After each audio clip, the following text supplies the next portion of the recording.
There you go. Hi, everybody. Let's give when we can, whoever has it. I have no idea who's host anymore. We'll give that back to Rabbi Tobias, so he can cut our show for us. But and make me a co-host, please.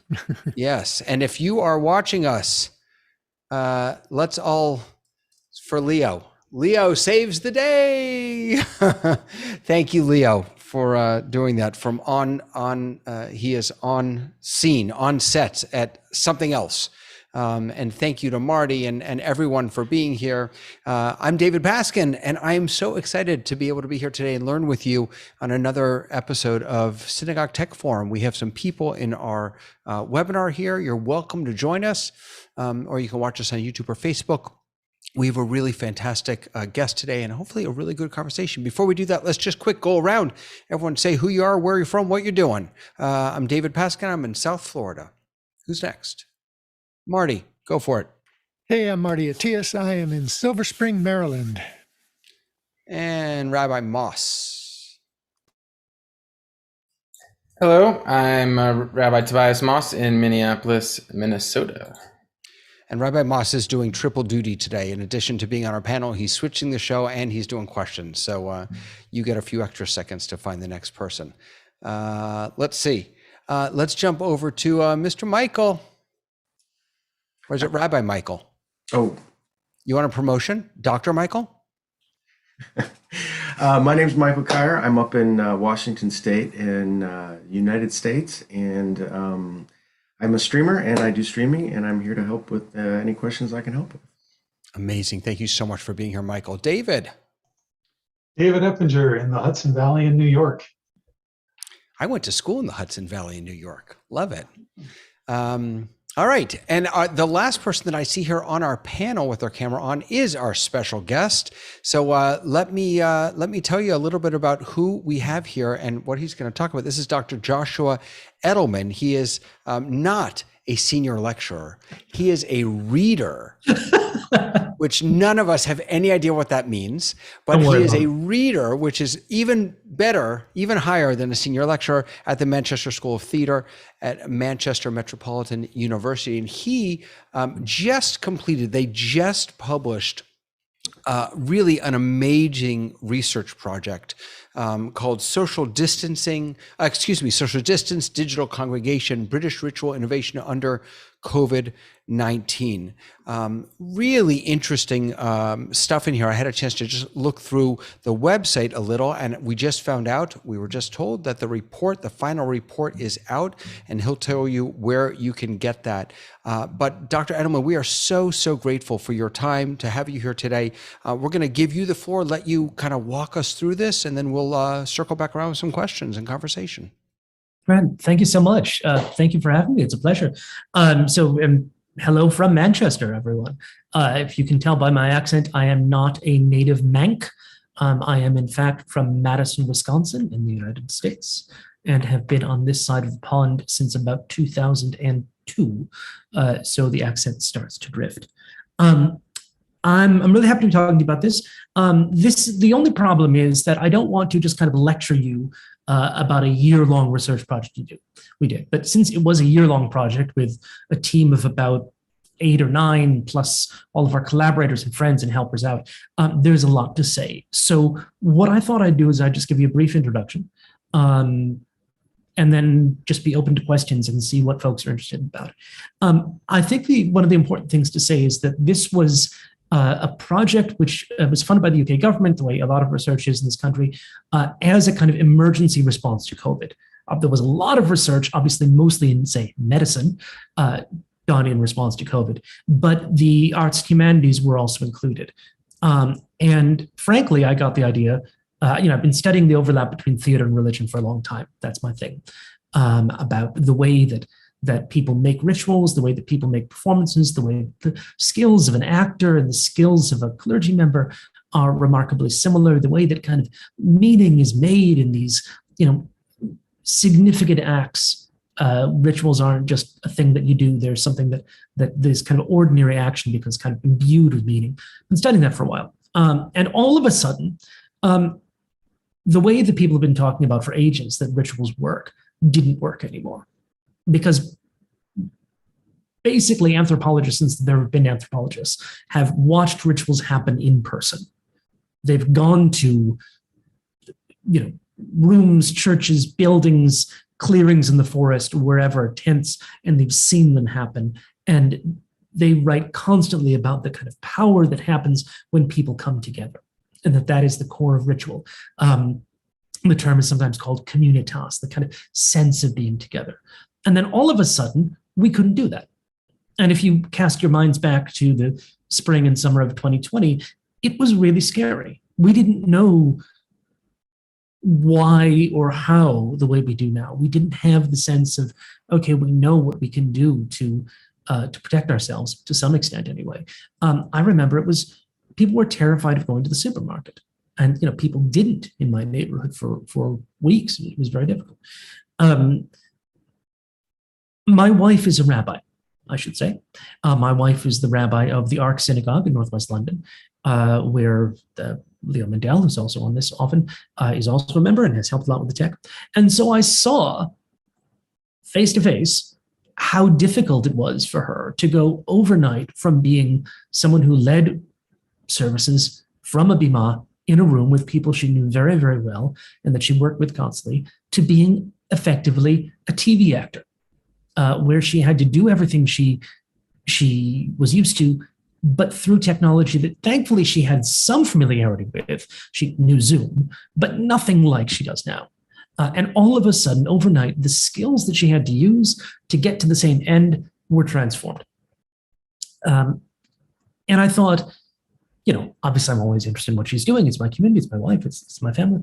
But I thought this was something that's going to be happening across the board. And I really wanted to figure that out. It's not very often that rituals change. One of the things we think about rituals is that, they tend to stay static. That's kind of what we mean by ritual, kind of the same again and again. All of a sudden, they couldn't be. And we were really interested in doing that. So we got the funding, we put the team together, we looked into it. It was really important to us that this was a British project. And I think that matters because I think the way that religious life works in Britain is a little bit different than in other countries, especially the US. And the place of Jewish life in Britain is a little bit different than that in the US. And it was also important that it was a pan-British project. So we weren't just looking at Jews, we weren't just looking at Christians, we were trying to bring in as many different groups as possible. And the report, which you can find online, the URL is just tinyurl.com/brick19, BRIC19, that's British Ritual Innovation under COVID-19. It has about 15 case studies. It became a bit of a joke. We just kept wanting to add more case studies. There's a mosque in Birmingham. There's an African immigrant church in London. There's a Buddhist temple in London that has both Western Buddhists, that is British converts, and Japanese expats. There is a funeral home in the north in Yorkshire. There are pilgrimage groups that do pilgrimage either in the UK or virtual pilgrimage online, which is a whole other thing. There's a lot of folks doing death care. There's the question of national memorial, which in this country is mostly centered around memorials for the First World War. I will put that URL. Perhaps someone else could put the URL in the chat. Thank you. Someone already did. Thank you, Toby. So I wasn't primarily studying Jews, but I was also studying Jews. And I thought also the fact that all of us were dealing with the same crisis, they're not dealing with it in the same way, mattered. And that this could be a moment of interfaith understanding and solidarity because, Zoom is Zoom. But what we want from Zoom and what we need from Zoom, I figured out, became very different very quickly. So briefly, 3 parts of the report, 3 parts of the study. If you read the report, which now there's the URL there, thank you, you can check out. The first part was large-scale survey, 600 people up and down the country, not just about did they engage with worship, but when they did, what did it feel like? What I was really trying to get at is not just how many people go to services online, but when they do, what do they get out of it? What are the values of it? What does the engagement feel like? And how is that different than the engagement when they were in person? And some things I can say about that. There were the case studies, which I think were the core of it. which was these 15 stories, including, some really difficult and interesting things. One that I just kind of, it happened because we had a link and it was wonderful, was, of all things, Alcoholics Anonymous, which, is not a religious group, but it's also a group that depends on gathering together, and that ritual of gathering. And how on earth you do that through Zoom in a way that kind of adheres to the values of Alcoholics Anonymous and gives people what they need from it. There's something very specific that people need from an AA meeting. That was a really interesting case study as well. There was that. And then the third bit was the slightly, I'm in a theater department. We like to be a bit experimental, was this thing we called an action research group. So we got a bunch of people, the sort of people who you are, actually, religious professionals, folks whose job it is to make this stuff work. And we tried to share our findings with them and said, okay, take this.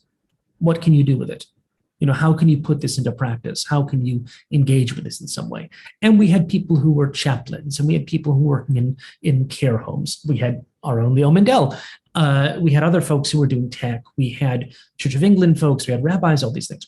And it was really interesting to see the way that kind of these academic-y stuff became engaged with the real world. And that's what we were trying to do with that. So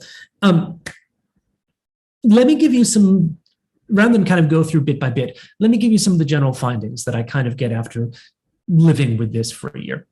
And I'd be really interested to see what's interesting to you, because what's interesting to me might not be interesting to you. And what I want to do, I think it's really important to me that academic research is a tool for the world. It's something that you can take and run with. I mean, I have my own ideas about the nature of ritual and that kind of thing, but who really cares? What I want to see is what you can do with it. And I don't know what that is, which is why I love having this conversation. I mean, I think it starts from the premise, though, that we got all the time, is that there is an absolute need to do this. There is no option to not do this. Everybody across the board said the numbers of people coming to online services, the number of people engaging with religious life in what, frankly, is not a very religious country like the UK, was far, far higher than it was before. And there's just this imperative: if people want this, they should get it, right? It's not just a kind of commercial thing, but you can put it in those terms if you want. There's an audience, there's an unserved audience. And just at the very basic level, religious people are pastoralists. They're there to help people. They're there to reach out to people who need reaching out to. This was that. But the experience was different, and just kind of letting people do their thing without thinking about how and why didn't really work. So we saw a lot of shopping. We saw a lot of people who would kind of pop from synagogue to synagogue or church to church, or pop from synagogue to church to Buddhist temple or something like that, well outside their kind of comfort zone, but from the safety of their home and from the safety of just being kind of a tourist, really. And people liked that. Look, I'm a theater guy. One of the things that I loved about the pandemic, and there's very few things that can finish that sentence, was the fact that all of a sudden, all these amazing theaters around the world were putting great work on that I could just see online whenever I wanted. I didn't have to go to Berlin. I didn't have to go to Moscow. I didn't have to go to Tokyo. I just had to go to a website, right? And we can talk about quality and translation and cost and will I actually do it? And is the experience the same? But at some level, this huge door had opened.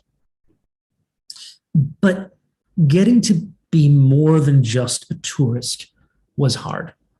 And I think our survey pretty clearly showed that is what people missed the most. What they cared about was a lot less the show, the kind of quality of it, and a lot more the sense of human connection and being part of a community. My guess is that's something that you guys have experienced as well in your own work. I've seen a few nods. If anyone wants to come in, please feel free. Yeah. I guess the important thing to say is that is not just kind of a thing that happens, right? That's a thing that you make, just as much as kind of video quality is a thing that you make. That, and this is me totally speaking as a theater person here, but I think this is something that applies across that gap.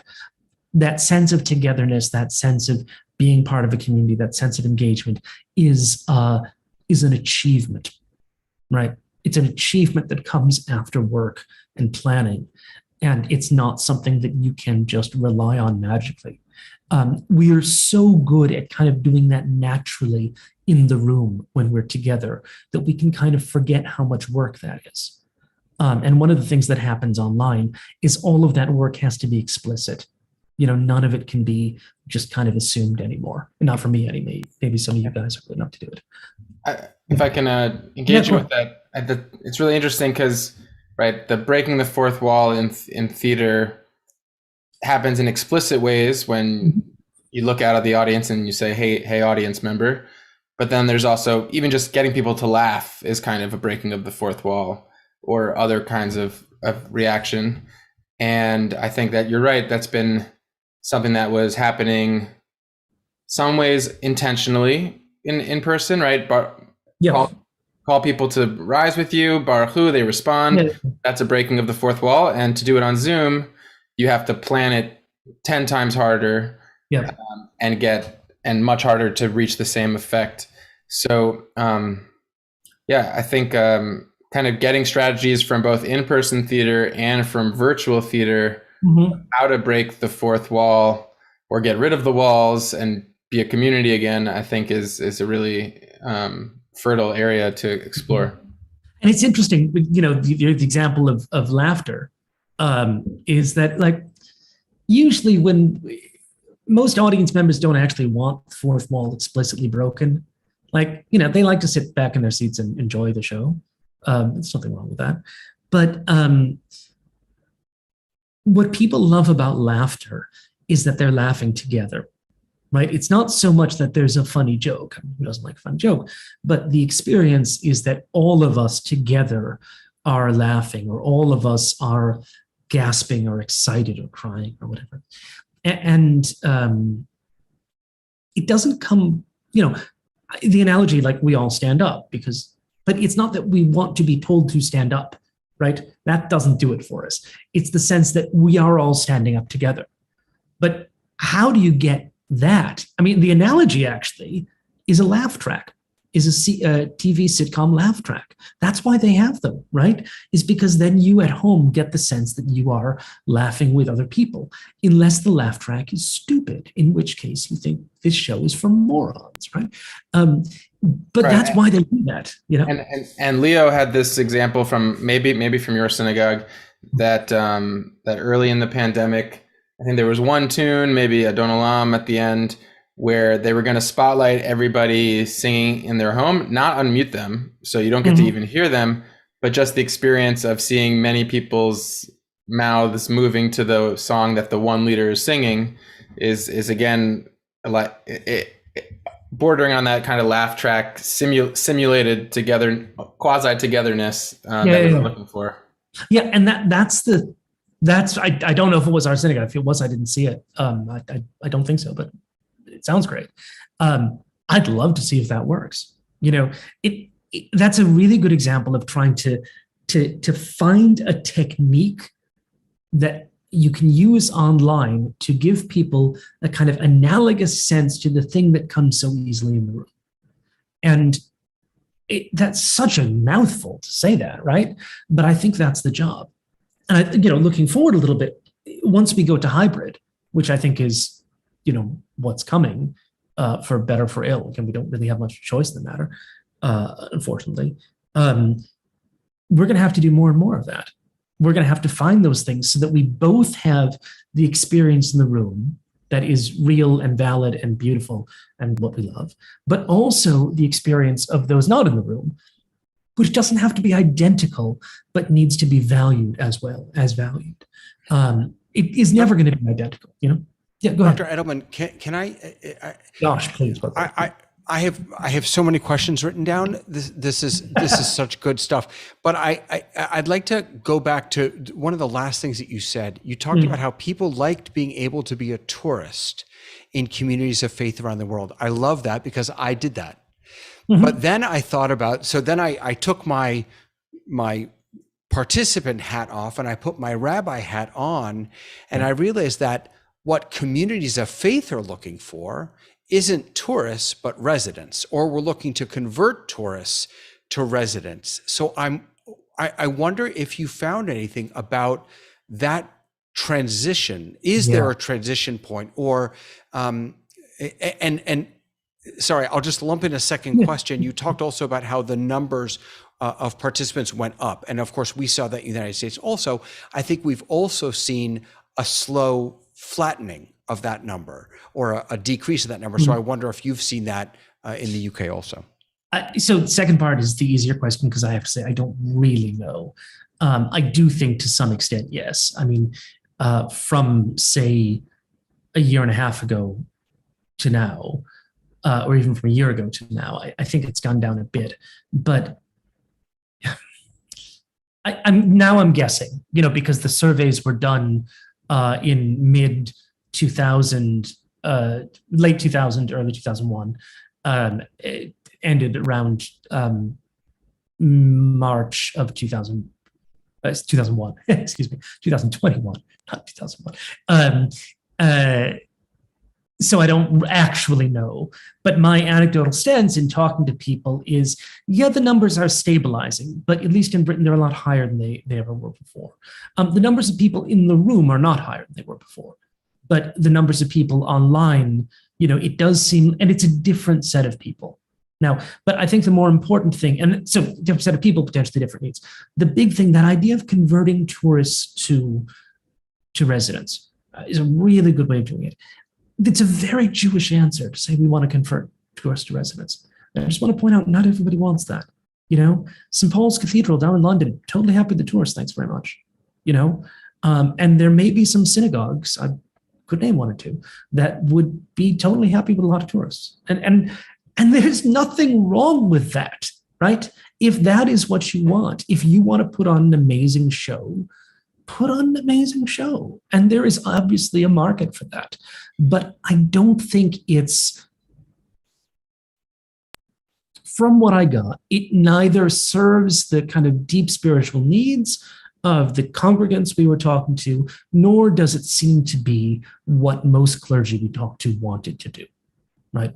So right, but so you're highlighting there a real a stressor, a stress point. Yeah. Because, and I think you've just nailed it. On the one hand, people have discovered, not people, it's not like I'm not one of them. We have discovered that we don't need to belong to one community.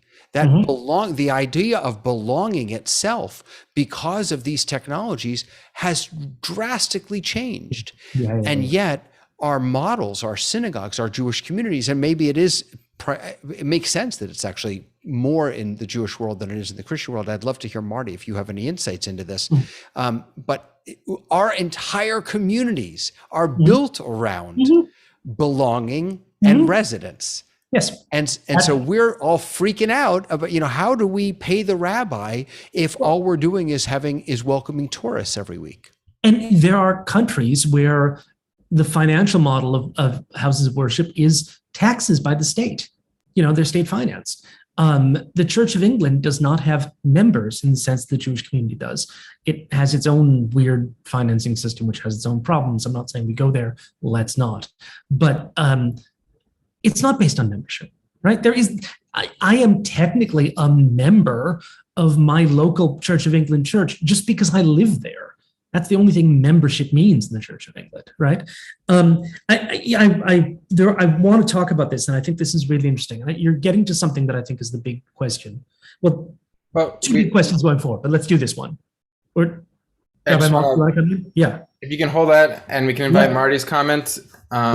And then I might sneak in another piece of language, but Marty? Yeah, so really interesting discussion. David, I love the tourist to resident conversion analogy. In the United States, churches as well as synagogues are all about conversion to residency. They're all about membership. And so you said something that I thought was really interesting, that people are not necessarily interested, for an online service, not necessarily interested in the show, but in the personal and community connection. But then you followed that up with, but that doesn't just happen. And so what I'm interested in is, in your findings, is there anything that talks about or addresses the quality of the presentation, as I put it? You can also say it as a show. The quality of the online presentation, and as that can facilitate the quality of the connections between people and their engagement with the service.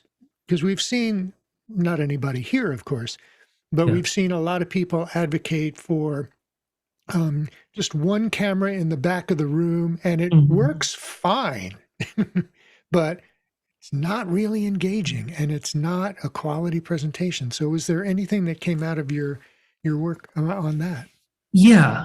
I mean, when I started off the project, when I'm applying for funding for it, I had the idea that I was going to be, in a sense, reviewing streamed services the way I used to review theater, that I would be kind of doing that kind of critique or analysis of it. Performance analysis is the term, but more or less exactly what you were saying, Marty. For a lot of reasons, that wasn't really possible, and it wasn't really fair, especially for an interfaith project. I'm just not qualified to give a theater review of a Muslim Jummah, for instance, and I wouldn't want to.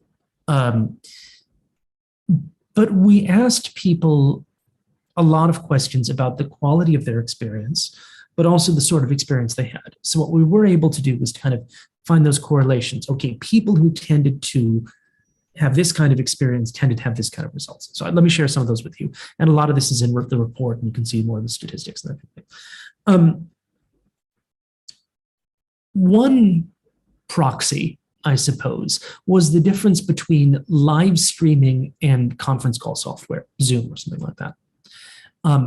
I think most of us would accept that you as the presenter have more control over the output in streaming than you do in conference call software, right?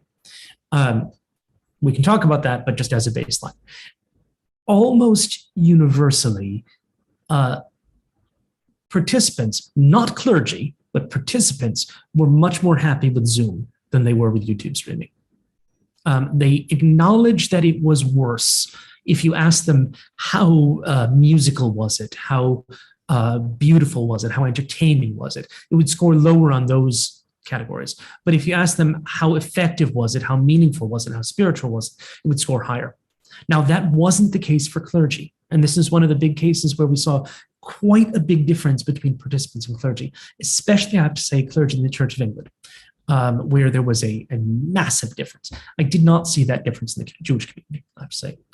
There wasn't a noticeable difference between clergy and participants there. So I think that suggests something. That's part of why I'm talking about engagement. Also, we saw through things like free text comments, through interviews, questions of mistakes. What happened when things went wrong? Well, there were people who said, look, I can't see, I can't hear, I'm just not getting anything, I just turn it off. Like, that absolutely happened, But if things went wrong, if somebody, lost their place, if somebody had to go off camera to get somebody, if the sound dropped out and came back in or whatever, people didn't mind. Actually, people rather liked it. I started to say, and I think this is borne out by the data, that the ideal number of mistakes you want in a service is a low number, but it's more than zero. And Brilliant. There's something human about that. It actually makes me think of some research I did years ago about very quite similar research about theater audience responses. And I took some people who were not used to going to amateur theater, and they really liked it. Like, they knew it was worse. If you ask them, is this as good as the professional? They say, of course not. But they liked it more because they were very specific sometimes. They really liked watching the actors try hard. And it was almost like the professionals, you couldn't see them trying. They were so good, it was effortless. And actually, that's less fun, right? It's more fun to see the effort.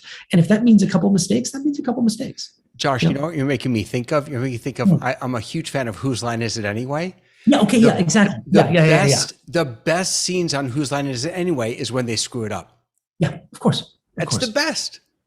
But isn't that the best always? I mean, it's human. It's what we want to hear. It's what we want to see. So it's not, and I think this is something that especially folks in the Church of England, let's talk mostly about Jews, but I think it matters here. We're really not happy to hear. They had a model of ritual where the clergy does this sacramental act which needs to be performed perfectly. And that is the point. And then everyone else can kind of participate in that kind of in a secondary way by witnessing or something like that. But that wasn't the worship, the model of worship or what services should be or what ritual should be that most people we talked with, including Church of England members, seem to have. They wanted that humanity. And I think there's something about that. The other thing that I would say, this is kind of an answer to your question, Marty. It's a bit roundabout. We also noticed a huge, really noticeable difference with size of community. So we asked people, our proxy for size of community was how many people come on a typical week. And those where the answer was fewer than 20, there was almost a one-to-one correlation between the size and the quality, where the smaller was better. Those that were smaller than 20, which I can tell you means the poorest communities with the worst technology, did better than mid-sized communities and considerably better than very large communities. Can you say did better at what? Can you clarify that? So when I say do better, what I mostly mean is how well their congregants rated the experience of attending online services. Or no, let me be a little clearer, because I think the absolute rating is not so useful. The main thing we did was how much worse did it get during the pandemic, right? From whatever baseline you had before, how much did it fall during the pandemic? And what we found was with the smallest communities, it actually got better more often than it got worse. And by most criteria, and the main ones were things like, to what extent was it inspiring? To what extent was it effective? To what extent was it spiritual or meaningful? Words like that.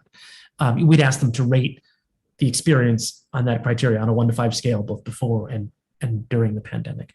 Now, most churches in the UK are not that small. Most synagogues are not that small. But even the kind of mid-sized ones, the ones with less than 50 per week, did noticeably better than the larger ones with 200 or 300 per week, of which there are relatively few, but they're big, so that there are a lot of people there. So it's not, people don't know necessarily how wealthy their community is or how much they've invested in technology, but I think that's a fair proxy between size and wealth. So to some extent, I think, Marty, I'm trying to answer your question about what is it that makes it work. And also here is where I want to go anecdotal, with some of the interviews we did. And I think a lot of times it was about finding some way to be personally engaging in the context of online services. So really simple thing that my synagogue, the Ark, does.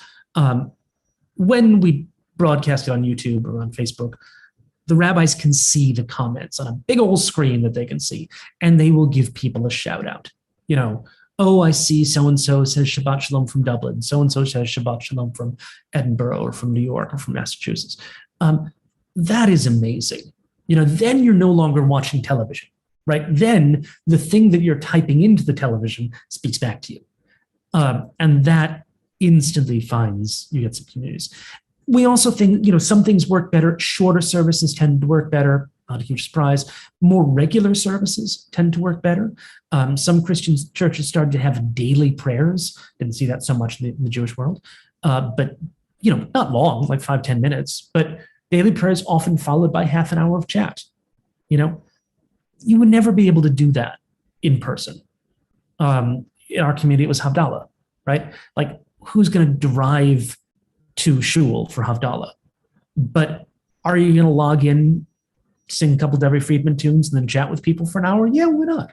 You know?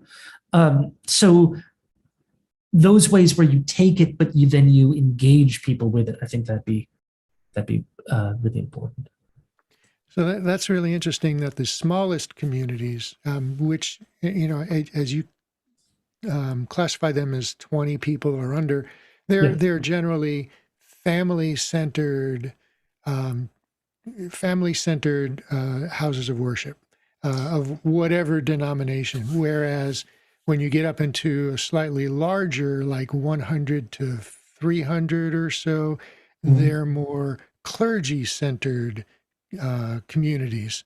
And so this is kind of the classification that we in the Unitarian Universalist world uses to sort of categorize our different congregations by the style. But I think it's more widely accepted than that. That the family-centered ones felt it was more meaningful online, and the next classification was more neutral on the difference. Did I hear that right? Yeah. It's hard to compare. I mean, the apples to apples comparison is, I want to be really strict about this, be a good academic. It's the experience before the pandemic, which generally speaking was in person, compared to the experience during the pandemic, which generally speaking was not in person, right? I can't compare online before the pandemic to online during the pandemic, because there wasn't online before the pandemic for most people. And there wasn't in person during the pandemic. Or when people tried to do in person during the pandemic, as in with social distancing and masks and you couldn't sing and all that, that was terrible. That was clearly the worst possible option. But I think what you say about family-centered versus clergy-centered is a really good way to think about it. And especially in a bridge context, a lot of these small churches will be in rural areas. Some of them will be minority churches, will be immigrant churches, will be small mosques, synagogues, that kind of thing. Many of them won't have clergy at all, or will have like one pastor looking after 10 of them or something like that. So there is a sense of we do it ourselves. And I think that now that's community. You know, we're all going to put the show on together. That's going to bring people together. And I think that's extraordinarily meaningful. I'm not saying fire all the rabbis and let people do it themselves. Don't worry. I'm not suggesting that. But there really is a place for the laity to step up and make their own thing, you know. Josh, I'm going to throw it to Rabbi Moss, to Tobias. I just want to be conscious of your time. Do you have a hard stop at any point that you need to jump out? No, I'm good. I'm good. Okay. I mean, okay, it's almost 9 p.m. here, so if you see me drinking something that might look like wine, you know, sorry. Drink away, l'chaim. Rabbi Moss, please, go ahead. Yeah, a question to take us in a different direction. So one thing that I see various synagogues, and I'm sure outside of Jewish life, engaging with now is collaborating across communities. You have a great speaker, you get 4 synagogues to come to the Torah study that this one great speaker can teach at. Or the URJ, the Union of Reformed Judaism, is offering videos or Zoom events for multiple institutions to bring their flock to. And I'm wondering if you studied any of these ways that people who were otherwise basically isolated to their home community now with their home community can engage in a wider religious world. Yeah. I definitely saw it. I mean, the focus of our study was on ritual specifically, so I was mostly looking at that, but absolutely we saw that. And I think the difference, I mean, this back to the residence tours thing, is there's one way of doing it where it becomes an enhancement. Hey, our little community is getting together with our other little communities to do something that we couldn't do on our own. It becomes a plus, it becomes a more, right? And that is, I think, becoming more and more the expectation. You know, because it exists online, you're expected to get it. Even if you're in a, you know, my kind of go-to synagogue is York, the city of York in Northern England, which has like 12 Jews. There was a ban for centuries. It's a whole other story. But they're wonderful. They don't have the resources to do much on their own.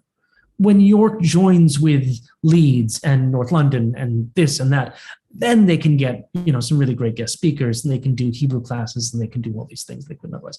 And that works wonderfully. And when that's seen as part of the York community. The problem is if York says, well, it's just over there, you just go do it yourself. And people get the sense that it's just another thing they found online, or from another synagogue. Then they might go. Right? The question is, does that feel like something that my synagogue is giving me? Or is that something that I'm getting on my own from somebody else? And that can be a really subtle distinction. But I think it matters very much in terms of of how it builds community, or actually, in a sense, encourages people to leave a community. Thanks. Thank you. Sure. Can I go back to the beginning? Yeah, sure. I don't mind. You talked about the relationship between clergy and actors. And this is something that I think a lot of rabbis and not just rabbis, I think a lot of clergy struggle with. They don't want to be seen as actors. Well, I guess my question is, did you find that the use of technology, so having to do rituals over Zoom, impacted that relationship between clergy having to be actors or use acting methodologies? Did our work change? Clearly the work of clergy changed. There's no question about that. I didn't hear other people using the analogy of actors until I brought it up. Let's be honest. Okay. Once I brought it up, some people agreed with it, some people didn't, but it's not something we're doing. I would, this is the way I think we put it in the report. It's about kind of implicit skills versus explicit skills. So a lot of the skills that clergy need, and that, frankly, a lot of rabbis are really good at, in being good ritual leaders, and being great pastoralists, in being caring, in building communities, and making people feel valued and wanted, and not just feel valued and wanted, actually making them valued and wanted, are soft skills. They're implicit, they're hard to teach, they're nurtured, and a good rabbinical school will do that, but they're hard to talk about. When you have to do them online, you have to be explicit about it. It doesn't just happen. And that hurdle was more than some people could get over. Let me put it that way. Some clergy were better at getting over that hurdle than others. And this is where, I'm not interested in bashing other faiths, but I think the Church of England has a problem, where for a lot of reasons, I think a lot of their priests think that their responsibilities to the building and the institution much more so than it was to their parishioners. And so, frankly, they were in the habit of performing rituals to an almost empty synagogue on church on Sunday morning. And they kept doing that, but there was a camera there and they didn't feel much difference. The people noticed the difference. So I'd say about that. Let me put it one other way, which maybe would be useful. And I've been thinking about this, and I'd be really interested to hear what you guys think about this, as, in a way, more experts in kind of tech than I am about this. And this came up especially with the chaplains. So we had one member of our, one case study that was about chaplaincy in hospitals, prisons, that sort of thing. A lot of chaplains' work is not about, okay, there'll be a service Friday night at 8, but it's about being in the room and having casual, unexpected conversations with people who need to have that. And I say unexpected, but of course a good chaplain knows how to expect it and how to put themselves there. But that kind of, it's just serendipity, is really hard to do online. I mean, there's almost nothing we do online which is accidental, right? Either we're in control over it, or social media's company's control of it, or something like that. Very few things just happen or look like they just happen. And part of why I think people really love the casualness of, the oneg, the post-service conversation and chat, was that sense. I don't think this is specific to religion. I think this is all about online life. But So much of community is built in these unplanned casual interactions. And that's something I don't know if we know how to replicate online. And man, if anybody can crack that nut, they'll be a billionaire. But that's not me. That's a fascinating question. How do we create serendipitous moments in online space? Yeah. That, wow. Okay, so that suggests, and I don't think this is going to be a surprise to anyone, I apologize for the doorbell, by the way, that there are certain ways, many ways perhaps, in which on-site physical proximity creates a better religious experience or ritual experience. So my question is, did you find that the opposite is true also? That there are times when an online platform or an online forum actually allowed for a richer, more meaningful, or more joyful ritual experience? Oh, yeah. Yeah, especially richer. And I mean, access sounds like such a buzzword, but man, it's a thing. You know, the number of people who haven't, for reasons of disability, distance, haven't been able to come to their houses of worship, not for the pandemic, but for 10 years, for 20 years. And all of a sudden they can come. And it is night and day for them. You know, I'm thinking about, people who are housebound, which is a lot more people than we think, because we don't see them, so we don't think about them. But I'm also thinking about people from minority religious traditions like Judaism outside of the big cities.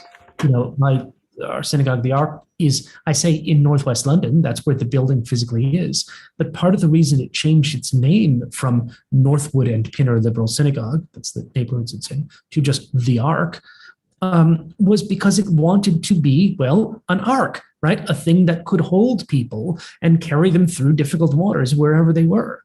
So it's working very hard to when people find it from, again, York is my joke, but rural Wales, Cape Cod, Argentina, rural Germany, the Netherlands, wherever, Bulgaria, places that really don't have a non-Orthodox Jewish community within 100 miles. They can be a part of that. They can feel a genuine sense of human connection.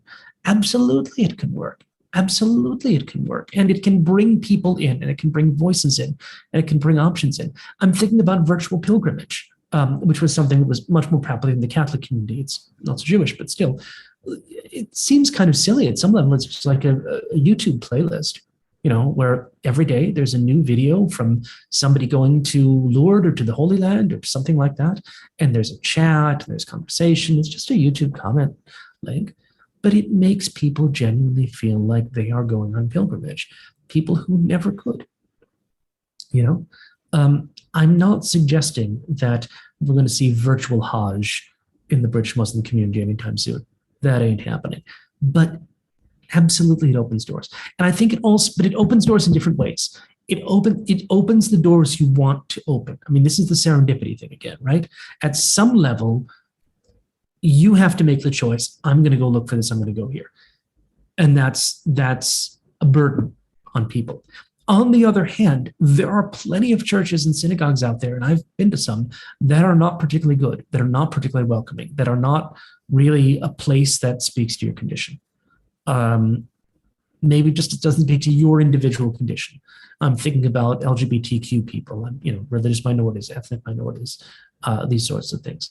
But anyone who just kind of feels a bit out of place, which is all of us, being able, not feeling like, okay, my local church, the one church in my town, this is England, there's only one church in town, is the one church I can go to, and I can go somewhere else, is a huge benefit to people. So this is why I say we're not going back.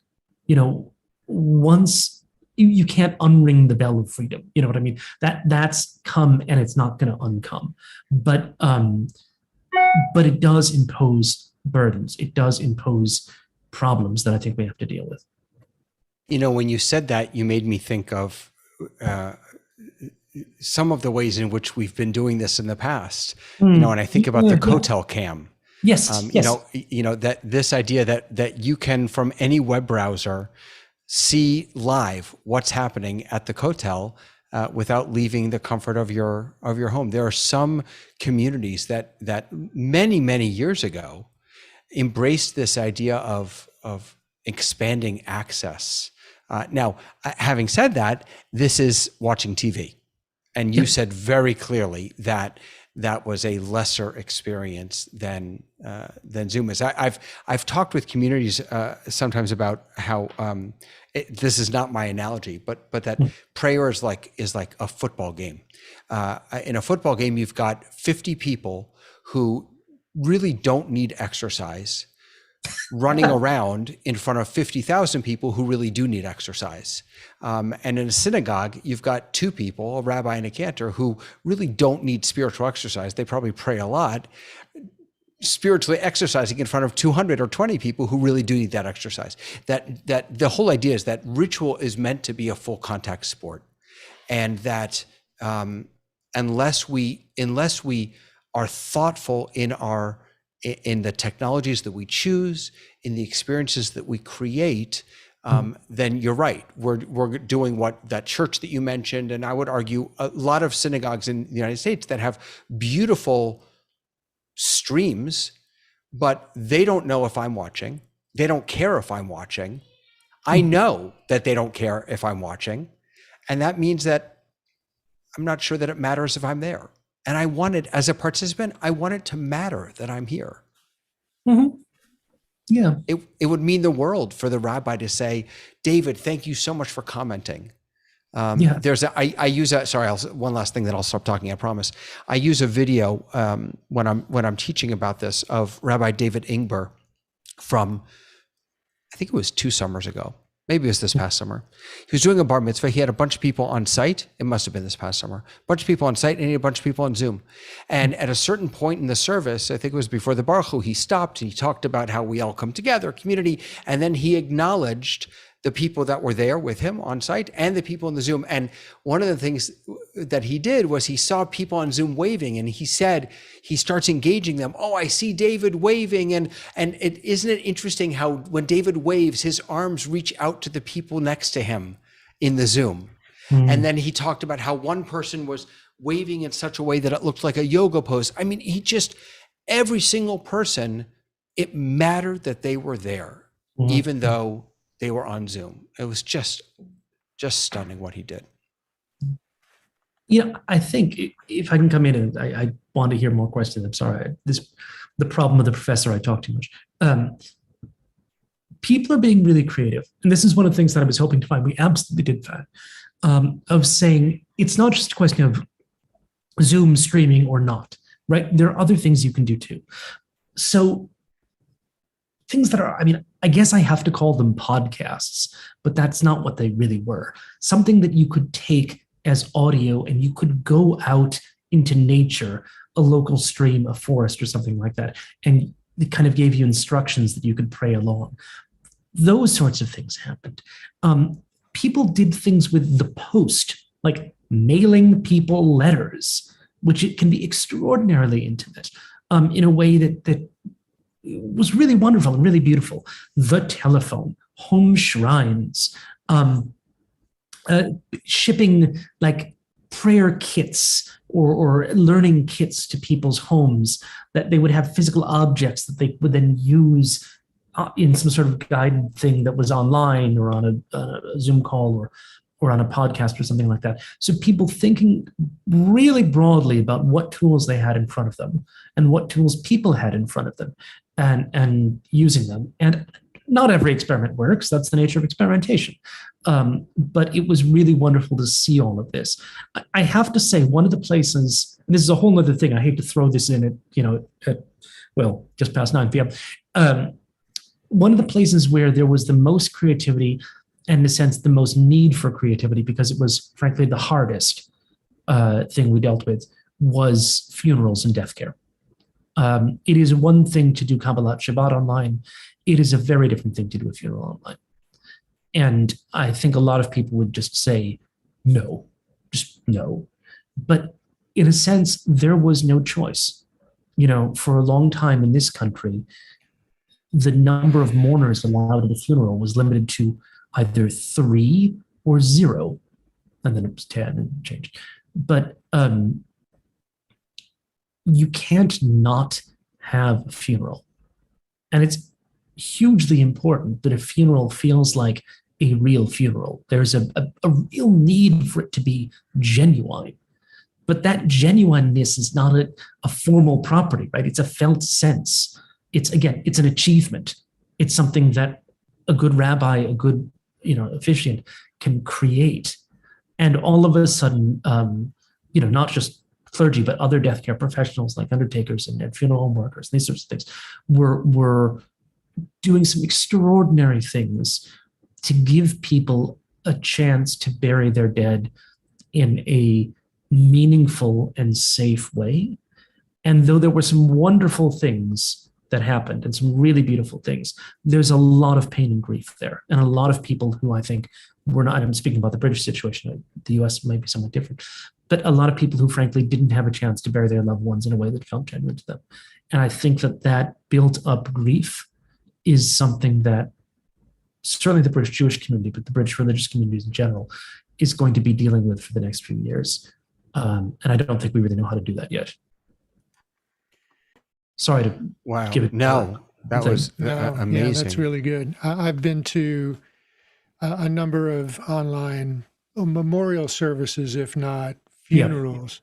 Yeah. And, it's been interesting having attended a number and helped with tech at a number of in-person, pre-COVID memorial services where there's the clergy and the eulogy and the family stepping up to talk and friends, and maybe even, if the person was a musical person, maybe they were an artist, there were people performing their works, there's very, very personal, intimate things. And online, people have tried to sort of replicate that experience by performing the same rituals and having the same talks. But when it's online, people are talking. I am talking and I'm looking at everybody that is watching this. I'm looking directly at you, right? Which I can't necessarily do if I'm standing up in a room. I can't look at everybody. And I may not want to look at anybody.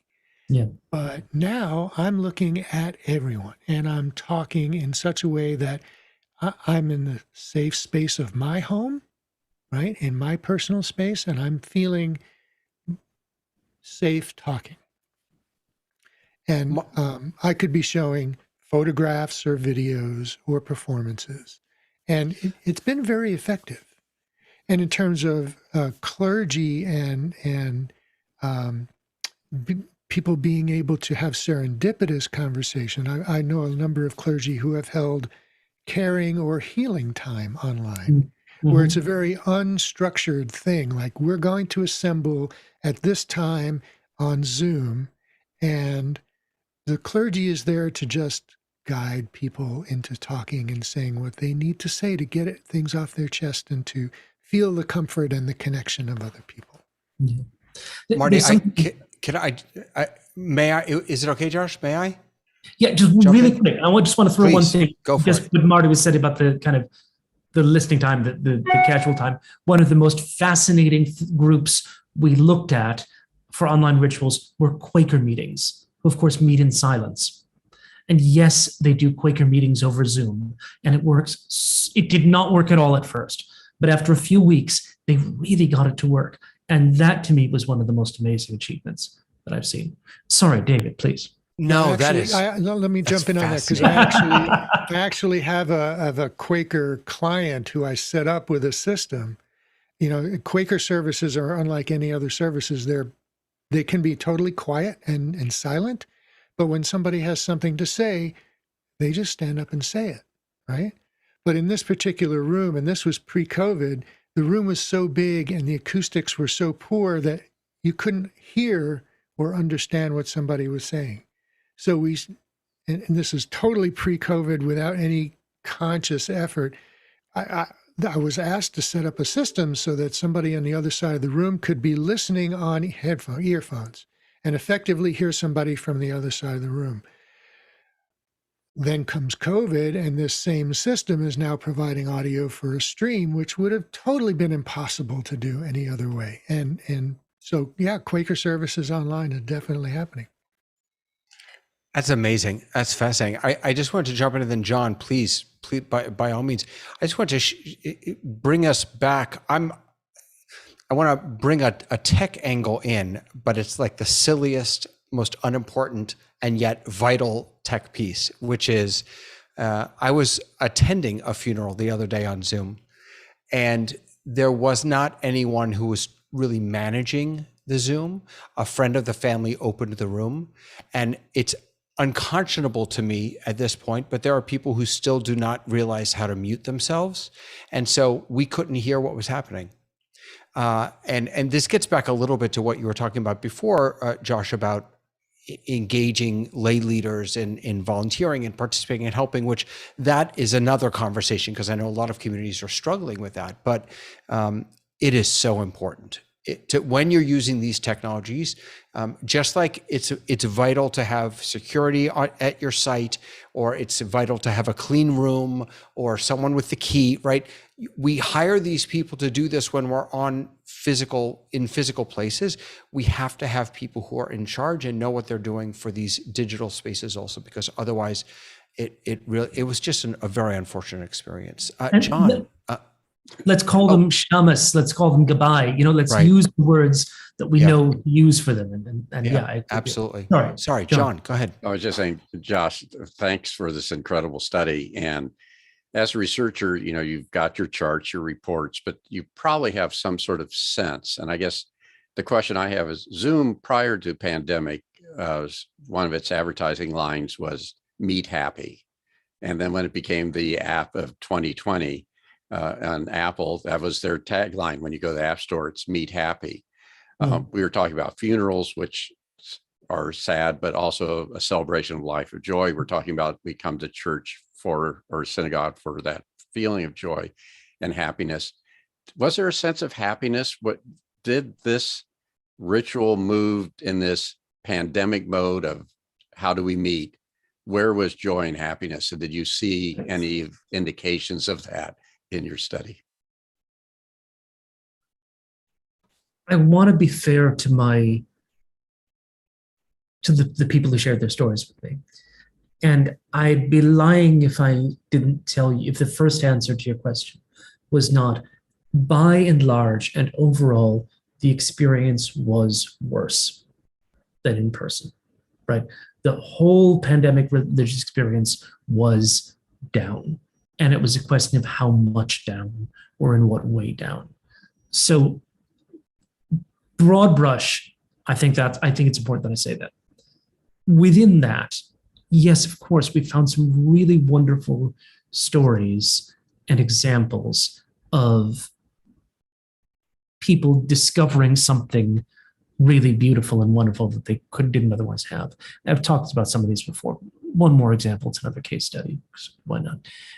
It's a Jewish one, at least, but it's an Orthodox Jewish one. I think most of us, this is the other thing, of course, in the UK, the majority of the Jewish community is at least nominally Orthodox, and the term we'd use is United Synagogue. But for instance, they won't use, a synagogue wouldn't use Zoom or other technologies on the Sabbath.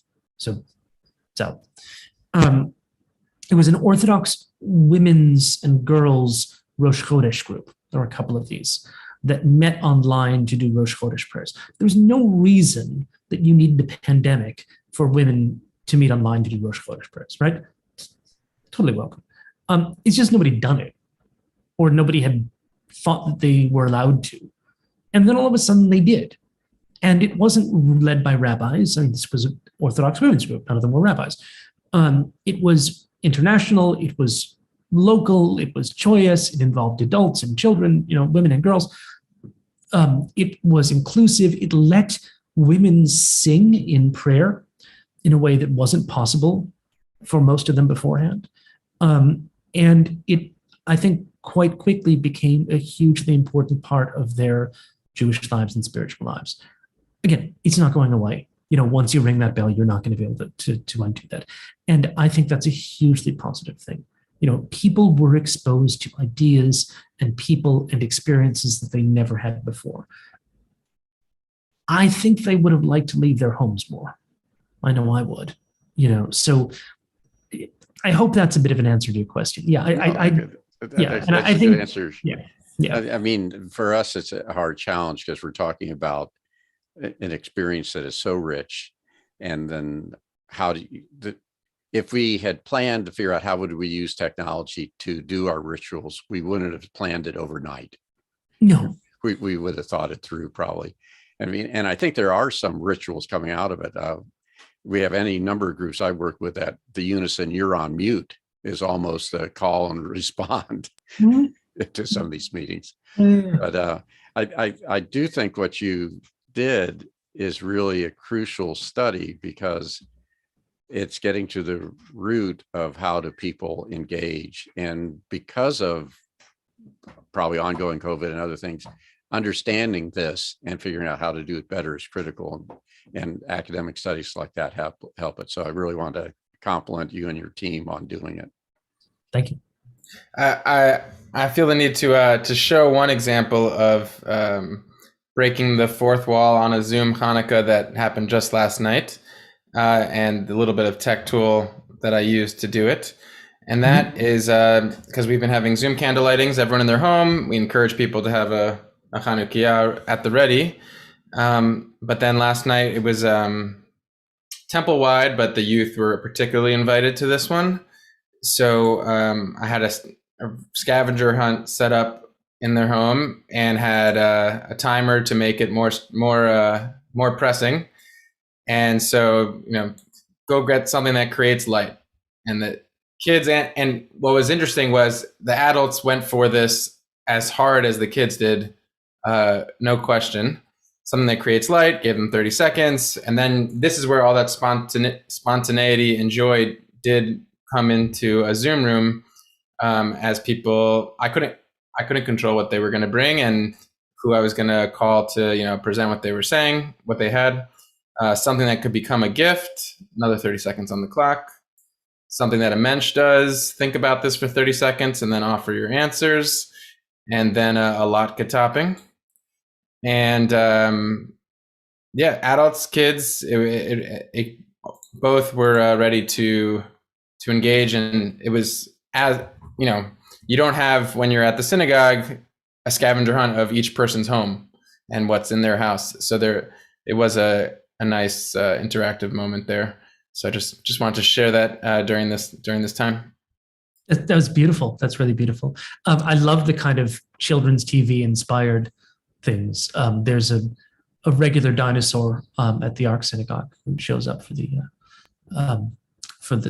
Tot Shabbat, which I admit I've been in the dinosaur suit once or twice. One of the things that makes me think, and this is something really interesting that I know some other folks are researching, is the one of the challenges that we haven't talked about is for most people, I'm talking to you now on the same computer that I do my work on, that I do my email on, but also the same computer that I used for visiting services, right? It doesn't seem like a sacred object. It's a work tool. I'm in Manchester right now. I live in London, but very often I would be doing it from the same place that I did everything else. So there's the home has changed. Like, what is the place of the home, right? We saw people build like spiritual corner sometimes, like a home shrine with a computer at the center of it. Sometimes this was a temporary thing. You kind of roll up and roll out. But there's some really interesting things. We're used to thinking that like different spaces are for different things. And I'm not sure we're going to think that as much in the next, 5 years. Josh, I just want to say that your work is not done, because what you learned here about, which is not surprising to me, that all in all, people would rather be together in space. I hope that is driven in part, at least, because we were forced into this, and we weren't good at it. My hope is that as we get better at it and it becomes a choice rather than a force, that maybe the balance will swing a little bit and more people will be able to get the same joy, the same pleasure, the same experience out of these experiences. I cannot begin to tell you how important this research. I had never heard of this. And I literally, as you were speaking, I downloaded it, I bookmarked it. You can grab the PDF. This is must read for every clergy member as they think about what's going to come next. What's next for us? And this isn't just about technology. This is about Jewish and every kind of ritual and community and membership and belonging. And I'm just so grateful to you for your time and everything. And to all of the panelists who asked just the most amazing questions. When we can all do it as well as Rabbi Moss does, then people will love coming to Shul online, I promise. Folks, we're gonna sign off for today. We have a hard stop. We'll stick around in a little bit of an after party, after show if people wanna ask questions. Josh, you take off whenever you need to. I don't wanna keep you longer, but thank you everyone for joining us. We'll see you in a couple weeks. Have a wonderful, wonderful day. Thank you. Thank you for having me. Thank you so much, Josh.